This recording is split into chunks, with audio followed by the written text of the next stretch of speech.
ভিৰ আছে সেইকাৰণে ৰখি গ'ল মানুহ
বন্ধ হৈ পৰি গৈছে জুবিন দাৰ ঘৰৰ আগত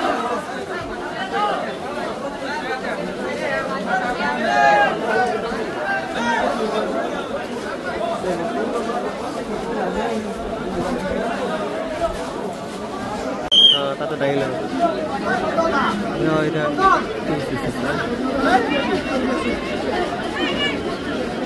ট্ৰিটমেণ্ট চলিব মৃত্যুৰ উচিত তদন্ত হ'ব লাগে আৰু যিবোৰে এইবোৰ কাম কৰিছে জুবিন দাৰ লগত এইবোৰ এনেকুৱা কৰিছে সেইবোৰক মানে জেলত থোৱা নহয় ডাইৰেক্ট মুকলি আকাশৰ তলত উলিয়াই আনি ৰাইজক গতাই দিব লাগে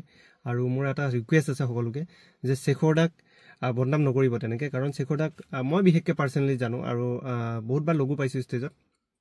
তো শেখৰ দাই যে তেনেকুৱা কিবা কৰিব পাৰিব জুবিন দাৰ লগত মোৰ তেনেকুৱা নালাগে আমি যেনেকৈ মৰম কৰোঁ জুবিন দাক শ্ৰদ্ধা কৰোঁ ভক্তি কৰোঁ তেনেকৈ শেখৰ দাহঁতো তেনেকৈ মৰম কৰে শ্ৰদ্ধা কৰে ভক্তি কৰে আৰু শেখৰ দা বুলি নহয় গোটেইকেইজন বাদ্যযন্ত্ৰীয়ে জুবিন দাক মৰম কৰে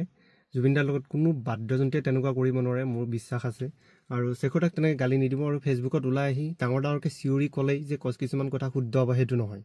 কিছুমান আছেতো কিছুমান যি টি বকি থাকে সেইবোৰ নহয় শেখৰ দা হাত আগতে তদন্ত কৰিব দিয়কচোন তাৰপিছত ওলাবই নহয় এনেতো ওলাইছে এজনৰ নাম সিদ্ধাৰ্থৰ নাম ওলাইছে ক'ত কি হোটেল খুলিছে কি কৰিছে যদি শেখৰ দাও কিবা কৰিছে তেতিয়াহ'লে নিশ্চয় ওলাব মোৰতো লগা নাই শেখৰ দাই কিবা কৰিছে বুলি শেখৰ দাক এতিয়া তেনেকৈ নক'ব কাৰণ শেখৰ দা বহুত আগৰ পৰা জুবিন দাৰ লগত আছে আৰু ৰাজা দাহঁতো আছে বহুত আগৰ পৰা তো সেনেকৈ বদনাম কোৱাৰ আগত এবাৰ ভাবি চাব লাগে আৰু কাক কি কৈছে ন মানে কি ক'ম আৰু এইটোৱে কথা আছিলে মোৰ আৰু যিবোৰে এইবোৰ কৰিছে মানে তেখেতলোকক মুকলি আকাশৰ তলত ওলাই দি ৰাইজক গতাই দিব লাগে তেতিয়া ৰাইজে উচিত ব্যৱস্থা ল'ব আৰু এইটো উচিত তদন্ত হ'ব লাগে জুবিন দাক যোনে এনেকুৱা কৰিছে কাৰণ আমি কি হেৰাইছোঁ সেইটো আমি বহুত পিছতহে গম পাম এতিয়া উপলব্ধি নকৰিলেও বহুত পিছত উপলব্ধি কৰিম যে আমি কাক হেৰুৱাইছোঁ কি হেৰুৱাইছোঁ